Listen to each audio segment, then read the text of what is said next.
ഒന്നാം സ്ഥാനത്ത് എത്താൻ നോക്കണവർക്ക് പണി കൊടുക്കുക എന്നുള്ളത് ഈ IPL ഇപ്പോഴത്തെ ഒരു ട്രെൻഡാണ്. അത് ഇന്ന് ഞങ്ങൾ ചെയ്യും. അത് തല അഞ്ഞിപ്പോൾ അടുത്ത സീസൺ കളിച്ചോ ഇല്ല എന്നുള്ളത് ഉറപ്പൊന്നുമില്ല. അപ്പൊ മൂപ്പർക്ക് ഒരു ട്രിബ്യൂട്ട് എന്നുള്ള ഇന്ന് ജയിച്ചേ പറ്റൂ. അല്ല, അതൊക്കെ വേറുള്ള ടീമുകൾ. എല്ലാരും ജയിച്ചു വരണം. തോറ്റാലും ഞങ്ങൾ ഉഷാറ് കളിയാ. നിങ്ങളിപ്പോ എത്ര സ്ഥാനത്താണ്? അല്ല അതിപ്പോ കൂടുതൽ കപ്പിള്ളായിരിക്കാം. അതല്ല അല്ല ഇതിന്റെ ഉത്തരം പറഞ്ഞുതരാ. അത് രണ്ട് ടീമിനാണ്. അതെന്താ ഒരു പറയാൻ മടി? അതിൽ CSK ഉണ്ടോ ഇല്ലേ? അതുണ്ട്. സമ്മതിച്ചാൽ കാര്യല്ലേ? അതിന്റെ താഴത്തേക്ക് ഞാൻ തലച്ചു കുടിച്ചാൽ ഒന്നാവും. അതിൽ കാര്യമൊന്നുമില്ല. അതിലിപ്പം 0 വിലയില്ലാന്ന് പറഞ്ഞാൽ 10ാമതായാലും 5ാമതായാലും ഒക്കെ കണക്ക് തന്നെ. എല്ലാരും പുറത്തായി. അത്ര തന്നെ അതിലുള്ളൂ. എന്തിനോ വേണ്ടി ഇങ്ങനെ അതിലൊന്നും കാര്യമില്ല. അതിപ്പോ ചെയ്യാത്ത ടീമുകളൊക്കെ ഉണ്ടാവും. ഇവിടെ IPL ചരിത്രത്തിൽ ഏറ്റവും കൂടുതൽ പ്ലേ ഓഫ് കളിച്ച ടീം ഏതാ? IPL ചരിത്രത്തിൽ ഏറ്റവും കൂടുതൽ പ്ലേ ഓഫ് കളിച്ച ടീം ഏതാ? അതുകൊണ്ട് തന്നെ കാര്യമുള്ളൂ. ഏറ്റവും കൂടുതൽ കപ്പ്, ഏറ്റവും കൂടുതൽ പ്ലേ ഓഫ് കളിച്ചതും ഒക്കെ ഞങ്ങളാണ്. അതുകൊണ്ട് മിഞ്ഞാന്ന് വന്ന ആൾക്കാർ വലിയ ആൾക്കാരാണ്. ഈ സീസണിൽ നിങ്ങളെ ഫ്യൂസ് പോരാൻ പോവാണ്.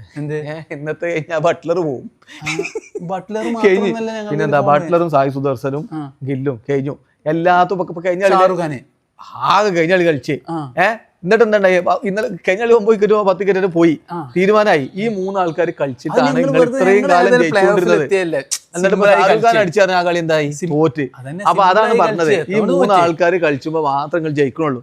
അതിൽ ഒരുത്തം പോവാണ് കഴിഞ്ഞ്. നിങ്ങളെ ഫ്യൂസ് അത് ബേജാറാണ്ട്. അത് ഞങ്ങളെ ടീമും മാനേജ്മെന്റ് ഒക്കെ നോക്കി.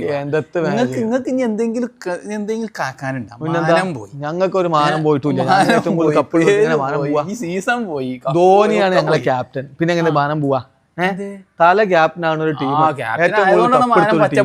ഏറ്റവും കൂടുതൽ പ്ലേ ഓഫ് ക്യാപ്റ്റൻസിയുടെ പ്രതാപൊക്കെ പോയിക്കണേ. ഒന്നുമില്ല, വെറുതെ പേര് കേടെടുത്തന്നല്ലാതെ അതുകൊണ്ട് ഒരു കാര്യമില്ല. മൂപ്പർക്കൊക്കെ വിരമിച്ച് പോകേണ്ട കാര്യം. ഇന്നിപ്പോ വിരമിക്ക പ്രഖ്യാപനം ഉണ്ടാവോ? അതിന്റെ ഒന്നും കാര്യമില്ല. അടുത്ത കൊല്ലം അതിന്റെ അടുത്ത കൊല്ലമൊക്കെ മൂപ്പർക്ക് വേണമെങ്കിൽ കളിച്ചാൽ വെറുതെ കളിച്ച് വീൽ ചെയറിലാണെങ്കിൽ വരെ മൂപ്പരെ ടീമിൽ എടുക്കുന്ന മൂപ്പര് നാള് പറഞ്ഞു. അത് സപ്പോർട്ട് ചെയ്യാൻ കുറെ ഫാൻസ് ഉണ്ട്. എന്താ അമ്മാരി കളി കളിച്ചിട്ടാണ് അമ്മാരി ഇപ്പോഴും ആ 43 വന്നാട് 6 അടിച്ചത്. എത്ര സിമ്പിൾ ആയിട്ടാണ് അടി. കഴിഞ്ഞ കളിയിലേ നിങ്ങൾക്ക് സ്കോർ കുറയാൻ തന്നെ കാരണം മൂപ്പര് വന്നുകൊണ്ട് അവിടെ കുറച്ച് മുട്ടി തട്ടി നിന്നുകൊണ്ടാണ്. അതൊക്കെ ചിലപ്പോഴൊക്കെ ഉണ്ടാവും. ആരാപ്പത് എല്ലാ കളിയിലും ഭയങ്കര കളി കളിച്ചിരിക്കണെന്നുള്ളത്. മൂപ്പര് എന്ന ഫോമൊക്കെയുണ്ട്. എന്താ മൂപ്പരുടെ ശരിക്കുള്ള കാലത്ത് ഫോമൊക്കെ അയക്കുണ്ടാവും, ജയിച്ചുകൊണ്ടാവും. അതൊക്കെ നമ്മൾ സമ്മതിച്ചു. പക്ഷെ ഈ പ്രായത്തില് മൂപ്പരെ കൊണ്ട് കഴിയൂല.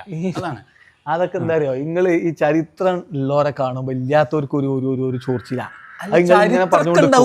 ചരിത്രമല്ലേ?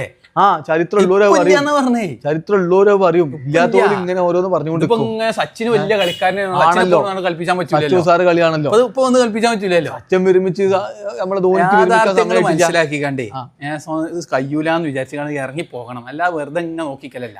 അതൊക്കെ ഇപ്പൊ എന്താ വെച്ചാലേ മൂപ്പര അവിടെ വെറുതെ വന്ന് നിന്നാ മതി. ഇപ്പൊ എല്ലാ ഗ്രൗണ്ടിലും CSK കളിച്ചുമ്പോ എതിർ ടീമിന്റെ ഗ്രൗണ്ട് പോലും മഞ്ഞക്കടലാവണില്ലേ? അതുകൊണ്ടാണ് ഇതിപ്പോ കാര്യമില്ല എന്നൊക്കെ എതിരാളികൾ ഇങ്ങനെ അങ്ങനത്തെ ഒരു മുതലില്ലാത്തവർ ഇങ്ങനെ പറയും. കാര്യമില്ല, ഉസാറില്ല, കാര്യമില്ല എന്നൊക്കെ. പക്ഷെ ഞങ്ങൾക്ക് അതുകൊണ്ട് തന്നെയാണോ ഞങ്ങൾ ടീം എന്ന് പറഞ്ഞാൽ ധോണിപ്പടയാണ്. അത് നിങ്ങളാണ് സമ്മതിച്ചാളി.